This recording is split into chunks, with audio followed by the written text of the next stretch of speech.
Welcome back to Life's Cholent. My name is Avital, and this week we are joined by a very special guest, Jenna Zadaka, who is a yoga and meditation instructor. Jenna holds workshops, seminars, and retreats in Jewish content. She teaches about Kabbalistic and Hasidic themes. Jenna also has created wonderful content on her website, breathandsoul.net, which talks about seasonal and lunar intentions. And Jenna also teaches prenatal yoga. The topic of today's discussion is Jewish meditation, the origins of Jewish meditation, what it looks like today, and how those of us who would like to get involved in Jewish meditation can take those beginning steps to do so. It is a true pleasure to have Jenna with us here today. She shares such beautiful and profound insights as to how we can truly connect with our souls and ourselves and our minds, and there's really truly something that each and every one of us can learn from her inspiring words. So welcome back to Life's Cholent. My name is Avital. Today we have a very special guest with us, Jenna Zadaka, who is a Jewish yoga instructor, and she does wonderful Jewish yoga circles, and she also focuses on meditation, and we are so excited to have you with us today. Thanks for having me. I'm so looking forward to this conversation. So am I. So to start off with, let's go to the general to the basic. So what is meditation in general? And then what is Jewish meditation, if there is a difference? Sure, that's a great question. I sort of think as meditation, not as an isolated act, like some people may think of someone on a mountaintop or at a silent meditation retreat. I think of it as really meditation as life, a way of life. And I think there's hundreds of types of meditation from all sorts of lineages. But I think what really separates Judaism is not necessarily the methodology. There's lots of techniques that Jewish meditation share with other lineages and other traditions, but it's more the goal of meditation. So what is your end goal? And with Judaism, our goal is to have a relationship with our Creator and to have a deeper connection with our neshama, our soul, our godly spark. So any type of Jewish meditation that you're engaging with, there may be steps of, say, finding emptying meditation, which is not necessarily thought of as Jewish per se, but that is a step of emptying and detachment from the physical. But it's not the end goal, whereas some meditation leaders would say that is the end goal, emptying, detachment. But for us, it's how can we leave our meditation with more deeper connection to the world around us? How can we imbue our life with more connection and divine awareness? So I think that's really the foundation and the key of Jewish meditation. Oh, that's really beautiful. Yeah, having God as the focus of, as the intended recipient of our thoughts. Mm-hmm. So how about you? How did you get involved in meditation? What's sort of your backstory and how it became something that you were passionate about and something that you went on to teach?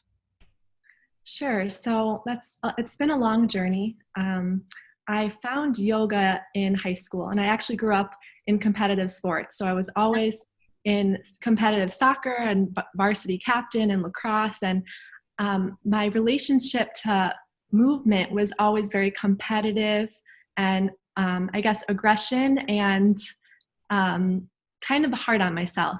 And then in high school, when I found yoga, it was this new sort of movement practice that was actually kind to my body and to myself. And actually the focus was compassion and a harmonious connection with myself and my body.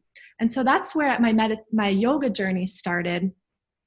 I didn't start exploring Jewish meditation until college. I had just spent a year traveling the world. I was in Africa and Europe and really looking for meaning and authenticity. That was really my pursuit that year. And I looked everywhere except Judaism. That was something that didn't even occur to me that we had such precious gems in our own tradition. And when I got to college, thank God I met the Chabad on campus, Rabbi Mendel Matisaf. who, after a Shabbat meal, he called out to everyone, over like 200 people. By the way, on Tuesday night, there's a Kabbalistic meditations class. And my ears perked, of course. I was like, what? I heard about meditation. I had been practicing with monks. I had explored texts in Taoism, but our own tradition having meditation, I'd never heard of such a thing. So I came back that Tuesday night expecting the same crowds as Shabbat dinner. But if anyone has been to a Chabad house, you see hundreds of people at the Shabbat dinner. They have to nudge a little bit more for the classes. So I arrived and it was just me and this rabbi, and I had never spoken face to face with a rabbi, an Orthodox rabbi, let alone a rabbi with a beard, a black hat. And I had dreads, and I was like probably in a tank top and leggings, and I sat there, and within a few minutes, I was so taken by his authenticity. And he took me back to his days in yeshiva, where meditation was taught in a real practice. And we started learning Tanya, and my journey led me to Israel, where I studied in Sfat and Yerushalayim, really focusing on the internal teachings of Judaism, the inner world, the mysticism. And then another root teacher that I can attribute a lot of my knowledge, and I'm always learning from him, is Rav Dov Ber Pinson, who lives in Brooklyn. And from him, I've learned so much, and I'm continuing to learn from him. But that's really my background. And I think I started teaching yoga before I started incorporating Jewish kavanot, or Jewish intentions and Jewish mysticism in it. And that sort of happened organically as I was experiencing the transformation myself. That's amazing. You mentioned that, you've been learning about monks and the way that other cultures and faiths have interacted with meditation and with yoga. So I'm curious, when we look at the Torah and we look at Jewish history, is meditation, or that sort of idea of spirit, is it something that Jewish people started, so to speak? Is it something that dates back to biblical times, or is it something that other cultures and faiths have sort of created and Jews have adapted to be our own? That's interesting. And there's actually an opinion that Avraham, a few parshas ago actually, it says Avraham sent gifts to the east. Yes. And some teachings are that those gifts were the gifts of Eastern practices, meditation, yoga, and there's even a community called the Brahmins, and people say actually that is from Avraham. Oh, interesting. And we see lots of sources of Jewish meditation in our Torah. Now, I'm not an expert at other religions and other faiths and where they have picked it up from, but definitely we see in our Torah the depth of Jewish meditation. Well, that's very interesting. When I was also thinking, you mentioned Abraham, I think also there might be an instance with Isaac where they mention that when his wife Rebecca met him, some people suggested maybe he was meditating in the field. And so I thought that was a very interesting thing, that it seems to again, perhaps date back even to biblical times. So it's not something brand new. And then there's something that was in the Mishnah that I'm going to read because I didn't memorize it, but so the Mishnah is the oral Torah, and it says, one should not stand up to pray unless he's in a reverent frame of mind. And says the original pious ones used to wait a while and then pray in order to direct their hearts towards the omnipresent. So I thought about that because essentially what it's saying is that before people would pray, they would get into the right frame of mind, and they would take the time to focus and have the right intention before they would begin to pray. So that could be one way, but what are ways that you feel like meditation might help people with their prayer experience? Mm-hmm. That's I'm so glad you sourced that, because the Rambam says that they were actually, what were they doing for a whole hour before prayer? It's the Hasidim Rishonim, these original, very pious people. For a whole hour, they were emptying and clearing the mind, breathing and quieting the mind. And this dates back to the Second Temple times. And the Piazensker Rebbe, actually, he was the Rebbe in Warsaw, taught their exact method. Yeah. And we have the method today. So if you want, I'll just walk us through it. It's a simplistic way to enter into prayer with more mindfulness. That would be great. So it's called hashkata, which is quieting the mind. Okay. And the first step of hashkata is what's known as habata. They sound similar. Habata is actually observing one's thoughts. And observing one's thoughts mean watching your thoughts come and go without judgment. So without attaching, this is good, this is not good, or analyzing it, but just observing with compassion, a softness, as if you're looking into someone else's mind and you're gazing, which would be pretty cool. But if you're looking into someone's mind and watching their thoughts, that's how we should approach our thoughts in this technique, with just not subjective, but just an objective, watching your thoughts come and go. And this takes a lot of practice, but it is really powerful, because after a few minutes, you'll notice that your thoughts begin to slow. And once your thoughts are, for some people, it may take a few minutes, others longer if you're new to the practice. So after your thoughts have slowed, then you introduce a focal point. And this focal point is either a word or a phrase. So personally, I like to use Bereshis bara Elokim, or you can even use an English phrase, my heart is created pure, or shalom, or a word from your siddur that really speaks to you, English or Hebrew, something that rolls off the tongue as a focal point. And again, these Hasidim in the Second Temple, they didn't just empty their mind, they emptied it so they could focus on and expand on a divine concept or word.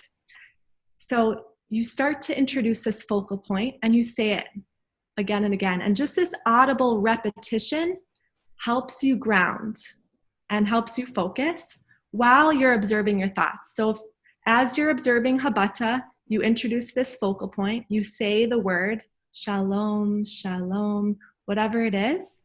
And after a few minutes, you'll notice your mind is more focused, more clear. And then you can start your prayer, or you can start a thought process, say expanding on a Torah concept, or even asking yourself a question that maybe is difficult in your life because your mind is prepared. So this is just one example of a technique that you mentioned right now. I'm so glad you brought that. But there are so many, and I think it's really up to everyone to go on this journey and find what is powerful to you and what really works for you. That's so beautiful. I love that suggestion, because I think it's all too often in our busy lives that we go into something like prayer and our minds are sort of racing on what has to be done next, and we don't get the proper time to focus. And so I really like that idea of clearing the mind and then finding a word to focus on and bringing us into a different phase. I think that's a very beautiful suggestion. And you kind of mentioned meditating on a word or thinking about a word. So I've seen some people who will take a phrase like, Hashem is with me, I shall not fear, and sort of do a repetitive saying of that phrase, or some maybe Hear, O Israel, Hashem is our God, He is one, something like that. Is that something that you recommend, that people sort of take a phrase and continue to say it in a sort of in a comforting way? Is that something that might bring somebody into the right frame of mind?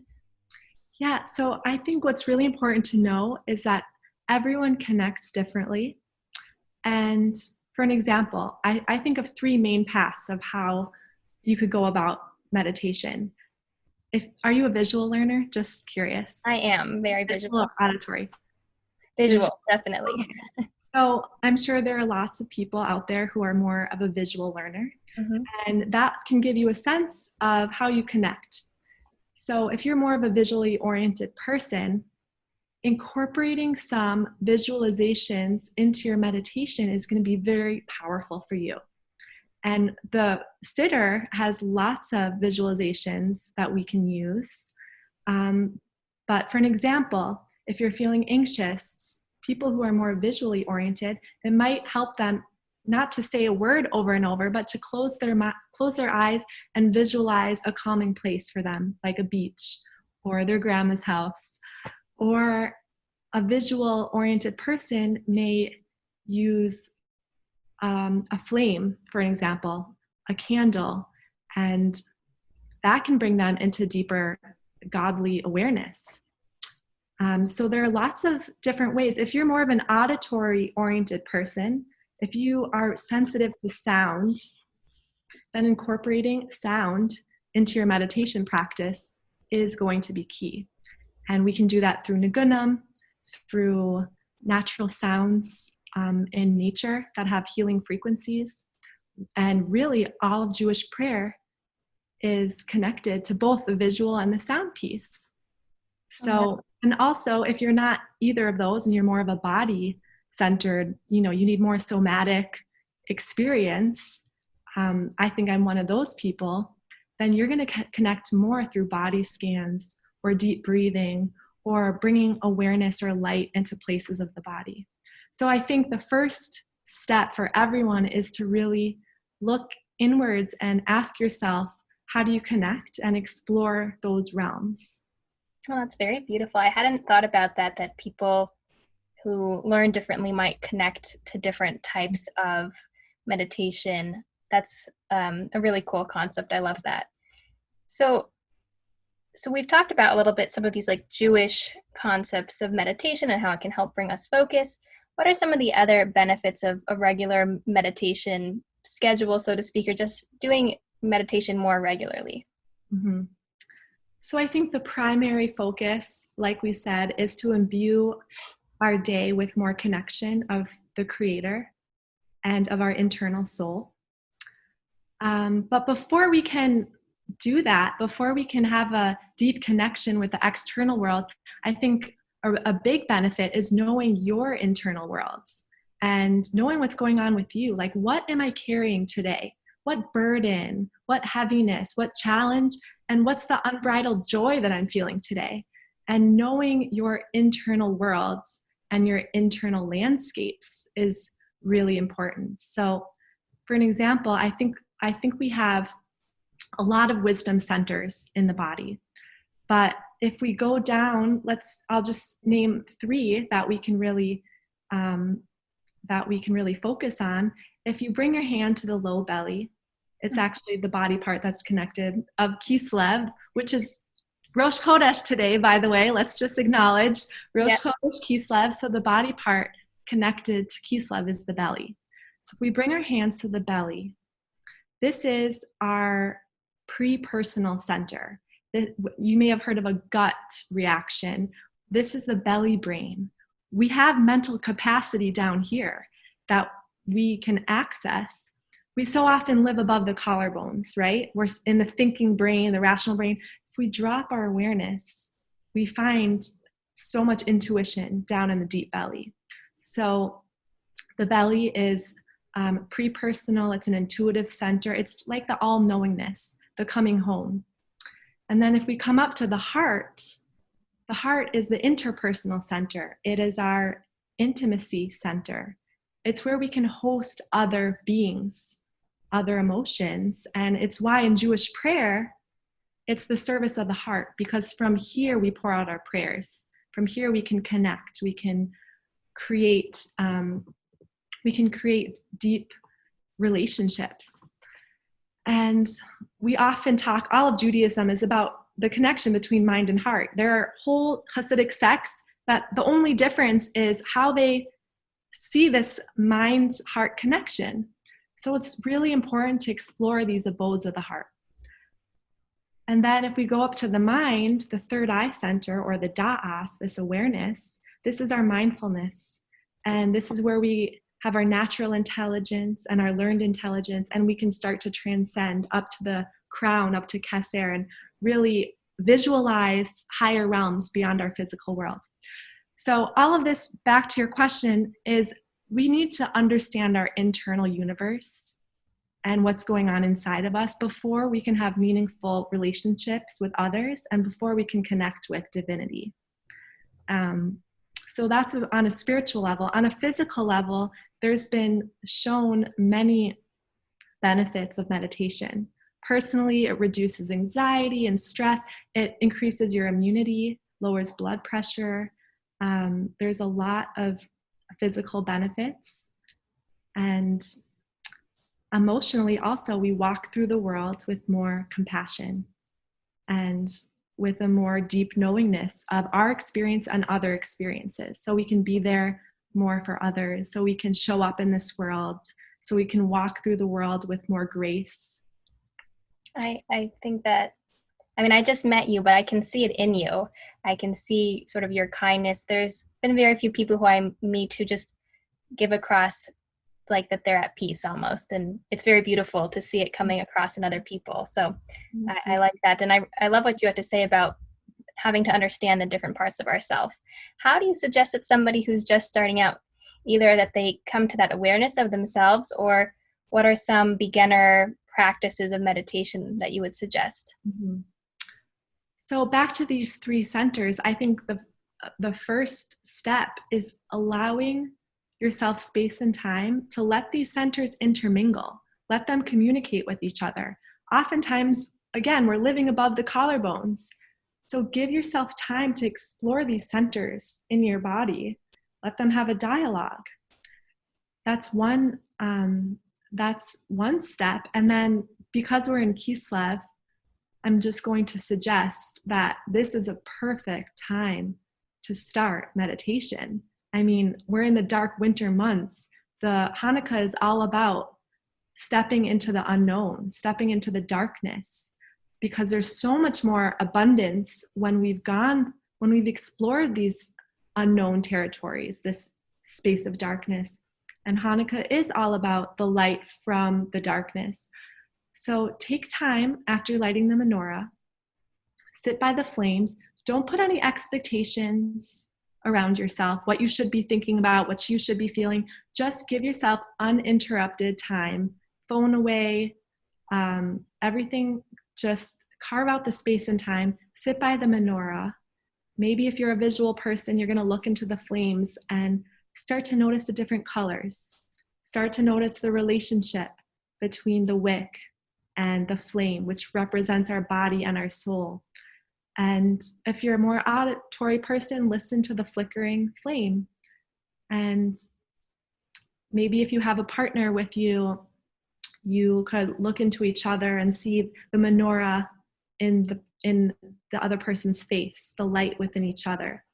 So this is a great time to practice. If you want a more guided Jewish meditation, I would recommend Rav Dov Ber Pinson's book called, I think it's called 8 Lights, and there's a meditation for each night. So I would start there in honor of Rosh Chodesh, and there are many other starting points also. I think finding yourself a teacher, a guide that you trust, is really important. I love that. And I love that you mentioned that. And I'll mention it now and again at the end, but on Jenna's website, which is breathandsoul.net, you can see a more in-depth explanation of her Kislev meditation and meditations for different Jewish months. So you have this meditation for Kislev, and it's for one Jewish month, but I've also seen that you have meditations or yoga practices for Shabbat, for different Jewish months, for different seasons. Why might it be, like you mentioned, that it's the dark of the winter, but what makes it important to listen to sort of the time of the year or the season, so to speak, that you would pick a different yoga or meditation practice?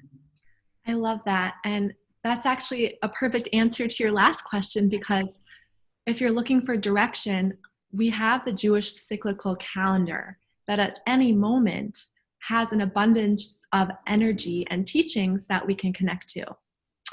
So the Sefer Yetzirah brings down 12 points of light for each month. And it has a sense connected to it, an avoda, something we work on, a body part, a Hebrew letter. And all of these points of light are more prevalent in the month.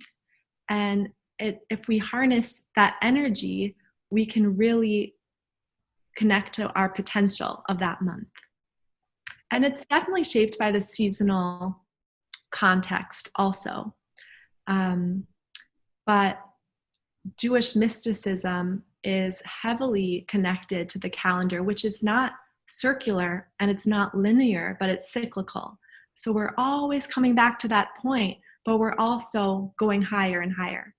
So we don't want to miss out on those really powerful energies. It's good to tune in. And I love to incorporate that into my meditation and into my yoga.